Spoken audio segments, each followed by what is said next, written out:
Smart phone ഉപയോഗം ദിവസം 2 മണിക്കൂറിൽ ഒതുക്കാൻ ആലോചിക്കുകയാണ് ജപ്പാനിലെ ഒരു നഗരം. 69,000 ജനസംഖ്യയുള്ള ടൊയോക്കയാണ് ജനങ്ങളുടെ സ്മാർട്ട് ഫോൺ അഡിക്ഷൻ നിയന്ത്രിക്കാൻ ഇടപെടുന്നത്. ജപ്പാനിൽ ആദ്യമായാണ് ഒരു നഗരം ഇത്തരമൊരു നിയമം കൊണ്ടുവരാൻ ആലോചിക്കുന്നത്. നിയമനിർമ്മാതാക്കളുടെ അനുമതി ലഭിച്ചാൽ ഒക്ടോബറിൽ നിയമം നടപ്പാക്കും. എന്നാൽ ഇതൊരു കർശന നിയമമാകില്ല. നിയമം ലംഘിച്ചതിന് പിഴകളും ഉണ്ടാവില്ല. ജനങ്ങൾ അവരുടെ സ്ക്രീൻ സമയം നന്നായി കൈകാര്യം ചെയ്യാൻ പ്രോത്സാഹിപ്പിക്കുകയാണ് ലക്ഷ്യമെന്നും ടൊയോക്കയോ മേയർ പറഞ്ഞു. ജോലിക്കും പഠനത്തിനും സ്മാർട്ട് ഫോൺ മൊബൈൽ ഉപയോഗിക്കുന്നതിന് പുറമെയുള്ള ഫോൺ ഉപയോഗമാണ് നിയന്ത്രിക്കുന്നത്.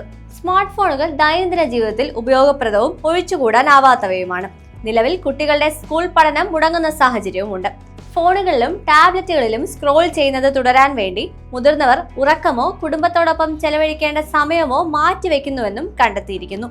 മൊബൈൽ അഡിക്ഷനിൽ നിന്ന് മുക്തരാവാൻ 120-ലധികം കുടുംബങ്ങൾ ക്ലിനിക്കൽ സപ്പോർട്ട് തേടുകയും ചെയ്തു.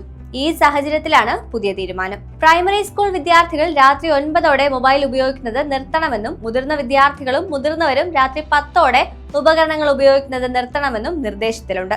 എന്നാൽ ഭരണകൂടത്തിന്റെ പുതിയ നിർദ്ദേശത്തിൽ 80% പേരും തൃപ്തരല്ല.